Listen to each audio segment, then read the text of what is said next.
नमस्कार साथियों, मैं हूं बबीता कासनी और संभव एकेडमी के ऑनलाइन प्लेटफॉर्म पर आपका फिर से स्वागत करती हूं। दोस्तों, आज का जो हमारा टॉपिक है वो है संज्ञा। संज्ञा टॉपिक है वो मोस्टली जो स्टूडेंट्स हैं उनको बहुत मुश्किल लगता है और इसमें से एक क्वेश्चन पे एग्ज़ाम में ज़रूर आता है। तो आज इसी मुश्किल टॉपिक को हम बिल्कुल आसान बनाने वाले हैं। तो चलिए शुरू करते हैं। संज्ञा को आज मैं आपको कहानी से समझाऊंगी। इससे पहले आपने कभी संज्ञा को कहानी से नहीं समझा होगा। आज हम इसे एक कहानी से समझते हैं कि एक लड़का था,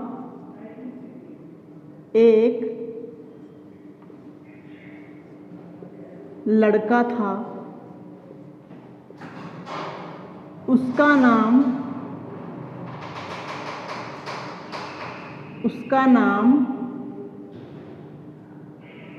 राम था। ठीक है, एक लड़का था, उसका नाम राम था। राम खाना खाता है, खाना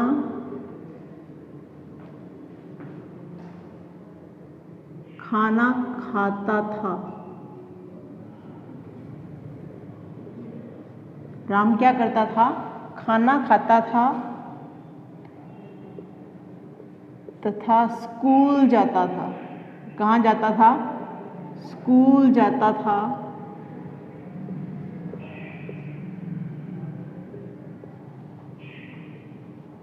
और हंसता रहता था। बहुत ही शानदार सी ट्रिक है ये, बहुत ही शानदार सी स्टोरी है जिससे आप पूरी संज्ञा को बहुत ही आसानी से समझ जाएंगे और इसके बाद आपका संज्ञा का कोई भी प्रश्न गलत नहीं होगा। ठीक है, ये कहानी है कि एक लड़का था, उसका नाम राम था। वह खाना खाता था, ठीक है, स्कूल जाता था और हंसता रहता था। अब हम देखते हैं संज्ञा की परिभाषा क्या होती है। सब जानते हैं संज्ञा की क्या परिभाषा होती है कि किसी व्यक्ति, वस्तु,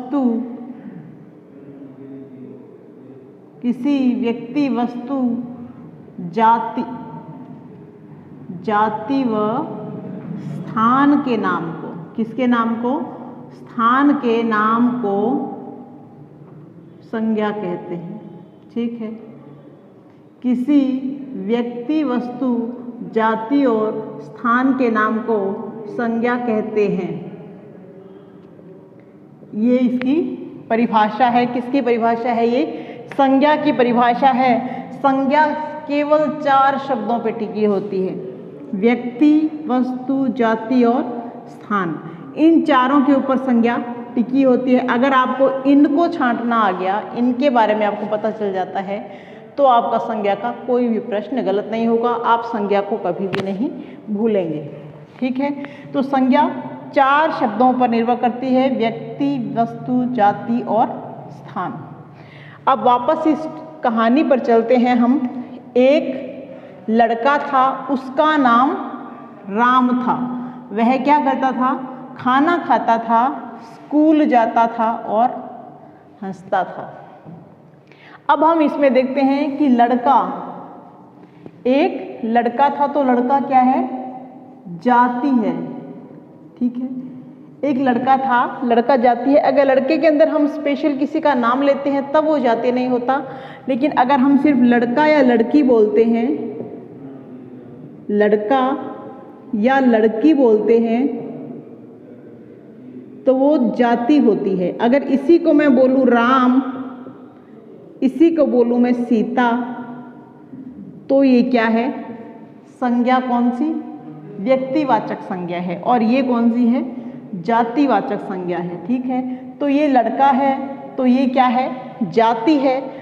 ये राम है, ये किसी का स्पेशल नाम है, तो ये राम कौन है? एक व्यक्ति है। तो ये कौन सी संज्ञा हो गई? व्यक्तिवाचक संज्ञा हो गई। खाना खाता था। खाना क्या है? खाना पीना, दूध, चाय, ये सब क्या होते हैं? ये है द्रव्यवाचक संज्ञा। द्रव्यवाचक संज्ञा। कोई भी खाने पीने की चीज हो दूध हो, दही हो और सोना चांदी, इस तरह की कोई भी चीज़ हो, उसे हम क्या कहेंगे? द्रव्यवाचक संज्ञा कहते हैं।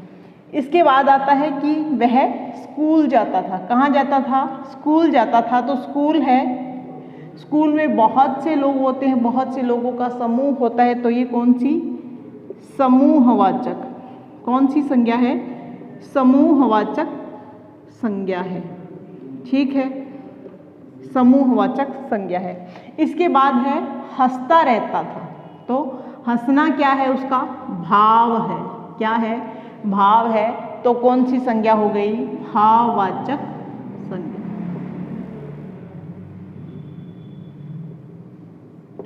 कितना आसान है, देखिए आपको समझ आ गया होगा कि राम एक लड़का था। लड़का क्या है? जातिवाचक संज्ञा है। जब तक इसमें किसी स्पेशल इंसान का, किसी व्यक्ति का नाम नहीं होता तो वह जाति में आ जाता है। अगर उसका नाम है तो वह व्यक्तिवाचक संज्ञा हो जाती है। ये व्यक्ति है राम, तो एक व्यक्तिवाचक संज्ञा हो गई। अब राम क्या करता था? खाना खाता था। अगर इसकी जगह आप दूध भी लिख सकते हैं कि वह दूध पीता था। क्या पीता था? दूध पीता था। तो दूध भी आ सकता है, खाना भी आ सकता है। तो ये क्या है? द्रव्यवाचक संज्ञा हो गई। इसके बाद वह स्कूल जाता था। ठीक है, स्कूल क्या है? समूहवाचक संज्ञा हो गई। और हंसता रहता था, तो वो भाववाचक संज्ञा हो गई। अब हमने यहाँ क्या पढ़ा है? किसी व्यक्ति, वस्तु, जाति और स्थान के नाम को संज्ञा कहते हैं। ठीक है, किसी व्यक्ति, वस्तु, जाति और स्थान के नाम को संज्ञा कहते हैं। अब हम देखते हैं संज्ञा के कितने भेद होते हैं। संज्ञा के भेद, कितने भेद होते हैं संज्ञा के? तो संज्ञा के प्रमुख रूप से 3 भेद होते हैं। कितने होते हैं? 3 होते हैं। सबसे पहले आता है व्यक्तिवाचक संज्ञा। कौन सी संज्ञा? व्यक्तिवाचक संज्ञा। व्यक्तिवाचक संज्ञा से क्या तात्पर्य होता है कि अगर मेरा नाम बबीता है, ठीक है, आपका नाम राम है, श्याम है, सीता है, गीता है, लता है, तो आप क्या हैं? एक व्यक्ति हैं। तो अगर किसी का नाम, अगर उसे नाम से पुकारा जाए तो वो व्यक्तिवाचक संज्ञा होती है। अगर मैं यहाँ कहूँ गंगा, ठीक है, मैं यहाँ कहूँ कलकत्ता, ठीक है, इस तरह से अगर मैं यहाँ कहूँ किलीमंजारो, किलीमंजारो क्या है? पर्वत है। क्या है? पर्वत है। ठीक है, मैं कहूँ एवरेस्ट, मतलब कुछ भी, जिस भी चीज़ का, अगर यहाँ देखिए राम है, ये जिसका स्पेशल नाम है। गंगा, नदियाँ, ये नदी है, लेकिन हमने यहाँ नदियों की बात नहीं की। अगर हम नदी शब्द लिखते हैं यहाँ पर, अगर लिखें सीधा नदी, गंगा नहीं लिखें और सीधा नदी लिखें, तो नदी के अंदर तो बहुत सारी नदियाँ आती हैं। तो इसलिए अगर किसी नदी का स्पेशल नाम हो तो क्या होता है? वह व्यक्तिवाचक संज्ञा में आती है। और अगर सीधा हम नदियों की बात करते हैं तो वह जाति में आ जाता है। ठीक है, कलकत्ता, कलकत्ता एक शहर का नाम है, तो एक शहर का स्पेशल नाम है उसका कलकत्ता, तो ये व्यक्तिवाचक संज्ञा में आ जाती है। किलीमंजारो पर्वत का नाम है, एवरेस्ट पर्वत का नाम है। तो अगर हम कहें पर्वत, सीधा अगर हम कहें कि पर्वतों में ये है वो है, तो ये पर्वत होता है, वो जातिवाचक में आएगा। अगर उस पर्वत का नाम अगर आप यहाँ बताते हैं स्पेशल, तो वो व्यक्तिवाचक में आता है। ठीक है, अब जैसे दूसरी है जातिवाचक संज्ञा। बहुत ही छोटा सा टॉपिक है, लेकिन इसमें से क्वेश्चन जरूर आता है एग्जाम में। जातिवाचक संज्ञा, जातिवाचक संज्ञा जैसे हम कहें लड़का, लड़की, नदी, ठीक है। अगर मैं बोलूं कुत्ता, बिल्ली, अब आप कहेंगे कुत्ता बिल्ली है तो किसी का नाम है, कुत्ता बिल्ली किसी का नाम नहीं है। अगर मैं कहूँ कुत्ता एक वफादार जानवर है, ठीक है, अगर मैं कहूँ कुत्ता एक वफादार जानवर है, तो वफादार जानवर का मतलब है कि जितने भी दुनिया में कुत्ते हैं वो सारे वफादार हैं। अगर यहाँ मैं स्पेशल कहूँ कि टॉमी, अगर किसी कुत्ते का नाम स्पेशल मैं लेके कहती हूँ कि टॉमी एक वफादार जानवर है, तो वो व्यक्तिवाचक में जाएगा। अगर मैं कहती हूँ कि कुत्ता एक वफादार जानवर है, इसका मतलब दुनिया में जितने भी कुत्ते हैं सभी वफादार हैं, ठीक है, तो वो जाति में आ जाते हैं। जैसे लड़का, ठीक है, लड़के खेल रहे हैं, अगर मैं बोलूँ लड़के खेल रहे हैं तो इसके अंदर बहुत सारे लड़कों की बात कर रहे हैं, हम किसी स्पेशल राम श्याम की बात नहीं कर रहे हैं। अगर किसी एक स्पेशल व्यक्ति की बात करते हैं तो उसमें व्यक्तिवाचक संज्ञा आती है। अगर हम बहुत सारे लोगों की इकट्ठी बात कर रहे होते हैं, किसी का स्पेशल नाम नहीं होता, तो वो जाति में आ जाता है। जैसे अभी हमने बात की थी गंगा नदी की, अब हमने यहाँ नदी की बात की। नदियाँ पवित्र होती हैं, अगर मैं बोलूँ तो नदियाँ पवित्र होती हैं कि अंदर हम जितनी भी हमारी दुनिया में जो नदियाँ हैं उनको हम इसके अंदर शामिल कर रहे हैं। अगर मैं बोलती हूँ गंगा पवित्र नदी है तो वो व्यक्तिवाचक है, अगर नदियाँ पवित्र हैं तो वो जातिवाचक में आता है, ठीक है। इसके बाद हम देखते हैं भाववाचक संज्ञा। भाववाचक संज्ञा, ठीक है। भाववाचक संज्ञा में हम जैसे हंसना, रोना, ईमानदारी, बचपन, बुढ़ापा, इस तरह के जो भी शब्द आते हैं, जवानी, ठीक है, तो ये सारे जो शब्द होते हैं भाववाचक शब्द कहलाते हैं। मतलब जो हमारे भावों को व्यक्त करते हैं जिनसे हम, वो भाववाचक शब्द कहलाते हैं, ठीक है। हंसना सेहत के लिए अच्छा होता है, तो हंसना सेहत के लिए अच्छा है, तो हंसना इसमें भाववाचक संज्ञा क्या हो गई, हंसना। जैसे हमने यहाँ किया था कि हंसता रहता है, तो वो उसका भाव है, उसके इमोशंस हैं, ठीक है, तो वो क्या होगी, भाववाचक संज्ञा हो जाएगी। इसके बाद आता है, इसके बाद हम देखते हैं कि जातिवाचक संज्ञा है, उसके दो भेद और होते हैं। जातिवाचक संज्ञा के दो भेद और होते हैं। कौन कौन से भेद हैं? जातिवाचक संज्ञा के दो भेद और होते हैं। एक होता है द्रव्यवाचक। कौन सा होता है? द्रव्यवाचक संज्ञा। और एक होता है समूहवाचक संज्ञा। इनमें बच्चे बहुत ज़्यादा कंफ्यूज हो जाते हैं और मोस्टली जो प्रश्न होता है हमारा गलत हो जाता है। द्रव्यवाचक संज्ञा और समूहवाचक संज्ञा। द्रव्यवाचक संज्ञा में क्या आता है? द्रव्यवाचक संज्ञा में क्या आता है कि जैसे दूध, चाय, सोना, चांदी, मतलब इस तरह के जो भी चीजें होती है वो क्या होती है? द्रव्यवाचक में आती हैं। जो भी चीजें इसके अंदर होती है, कोई भी चीज, चाहे आप लकड़ी का बोलते हो, लकड़ी, तो इस तरह की जो भी चीजें होती है वो किस में आती है? द्रव्यवाचक में आती है। समूहवाचक संज्ञा कौन सी होती है? जो किसी समूह का बोध करवाती है, वो समूहवाचक संज्ञा होती है। जैसे परिवार। परिवार क्या है? व्यक्तियों का समूह है। जैसे सभा, जैसे सेना, जैसे कक्षा, ये क्या है? लोगों का समूह होता है। तो इसके अंतर्गत जो आते हैं वो समूहवाचक संज्ञा होती है। ठीक है, अब एक बार थोड़ा सा और देखते हैं कि व्यक्तिवाचक संज्ञा हमने देखी, ठीक है, जातिवाचक संज्ञा हमने की है। अब इन दोनों संज्ञा में एक छोटा सा डिफरेंस मैं आपको और बता देती हूँ कि इसमें ऐसे कर लेते हैं इसको, ऐसे जातिवाचक, ठीक है। अगर मैं यहां कहती हूं कि राम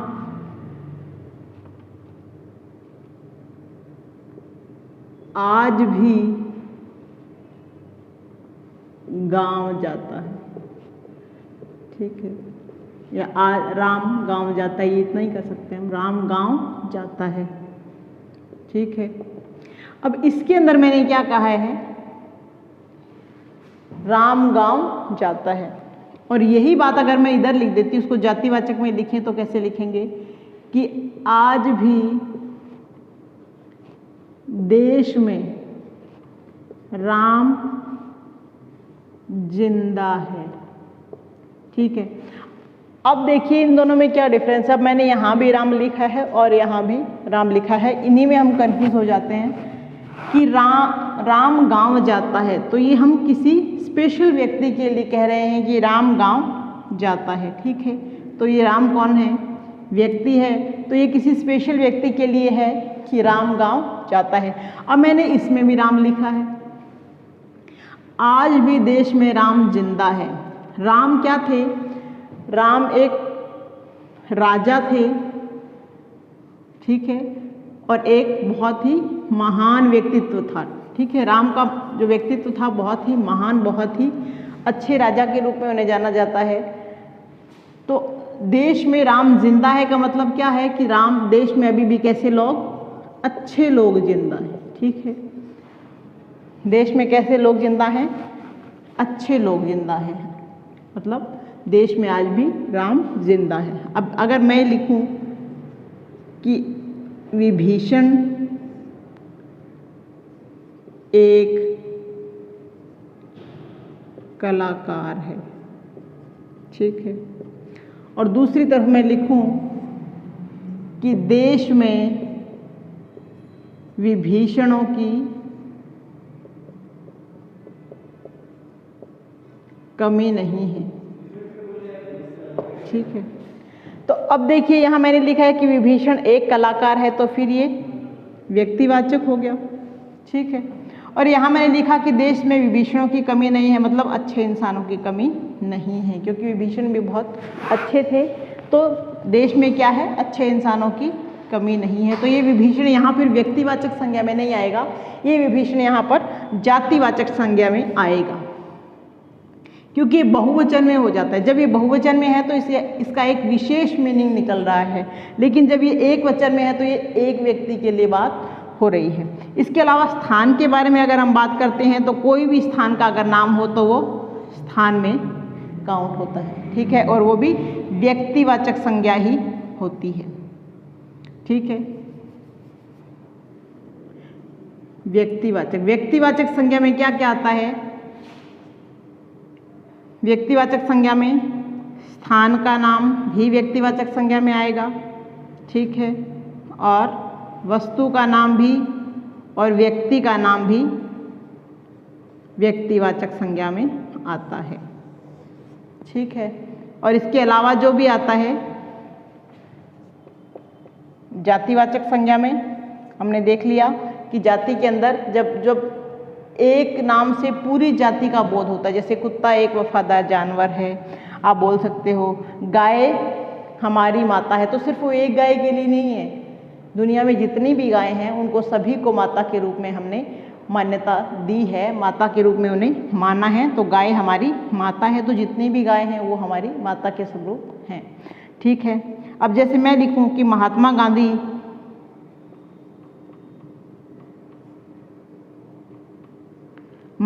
गांधी को बापू के नाम से जाना जाता था। ठीक है, बापू के नाम से जाना जाता है। ठीक है, तो अभी व्यक्तिवाचक संज्ञा हो गई, क्योंकि महात्मा गांधी एक थे और उन्हें बापू के नाम से जाना जाता है, अभी भी हम उन्हें बापू ही बोलते हैं, तो वो क्या है, जातिवाचक संज्ञा है नहीं है, वो क्या है, व्यक्तिवाचक संज्ञा है। और जातिवाचक संज्ञा में अगर आप किसी एक से पूरी जाति का बोध होता है तो वो जातिवाचक है, और किसी स्पेशल व्यक्ति के बारे में बोला जाए तो वो व्यक्तिवाचक संज्ञा होती है। ठीक है, थोड़ा सा एक बार इसका रिवीजन हम अभी कर लेते हैं कि अभी हमने क्या क्या पढ़ा है, झटपट में एक क्विक सा रिवीजन इसका कर लेते हैं। एक प्रश्न इसका आपका पक्का आने वाला है पेपर में। सबसे पहले क्या किया, किसी व्यक्ति, वस्तु और जाति और स्थान के नाम को क्या बोलते हैं, संज्ञा बोलते हैं। ठीक है, किसी व्यक्ति, वस्तु, जाति और स्थान के नाम को हमने क्या बोला, संज्ञा बोला। व्यक्ति में हमने क्या देखा, राम का नाम, गंगा, यानी कि किसी भी स्पेशल का नाम, अगर हम स्पेशल नाम से जब हम उसे बुलाते हैं तो वह क्या होती है, व्यक्तिवाचक संज्ञा में आता है। ठीक है। वस्तु के अंदर आप चाहे कुर्सी हो, मेज हो, ये सभी किस में आते हैं, व्यक्तिवाचक संज्ञा में ही आते हैं। जाति के अंदर जैसे हम बोल रहे हैं लड़का, लड़की, ठीक है, गाय, और स्थान के अंदर आप किसी भी स्थान का नाम स्पेशल लिख सकते हैं, तो वो सभी किस में आते हैं, संज्ञा में आते हैं। ये भी व्यक्तिवाचक संज्ञा में आएगी, ये भी और ये भी। ये जातिवाचक संज्ञा में आता है। जातिवाचक संज्ञा मैंने आपको बताई थी दो तरह की होती है, द्रव्यवाचक और समूहवाचक। ठीक है। द्रव्यवाचक में हमने देखा था कि जो भी द्रव्य होता है, जैसे दूध है, सोना है, चांदी है, लकड़ी है, इस तरह की जो भी चीज़ें हैं वो द्रव्यवाचक में आती हैं। समूहवाचक संज्ञा में हम देखते हैं कि परिवार, कक्षा, सेना, और जैसे आप संसार बोल सकते हैं। तो इस तरह के जो समूह, जो व्यक्तियों का जो समूह है उससे जो संबंधित होता है वो समूहवाचक संज्ञा में आता है। ठीक है। इसके बाद में हमने किया था भाववाचक संज्ञा। भाववाचक संज्ञा के अंदर जो भी हमारे भाव होते हैं, जैसे हंसना, रोना, ईमानदारी, बचपन, बुढ़ापा, इस तरह से ये सभी भाव भाववाचक संज्ञा में आते हैं। तो उम्मीद करती हूँ कि अब आपका संज्ञा से संबंधित कोई भी प्रश्न गलत नहीं होगा। हमारे संभव अकेडमी के यूट्यूब चैनल को सब्सक्राइब कीजिए, वीडियोज़ को लाइक कीजिए, शेयर कीजिए और कमेंट कीजिए। धन्यवाद। मिलते हैं अगली क्लास में।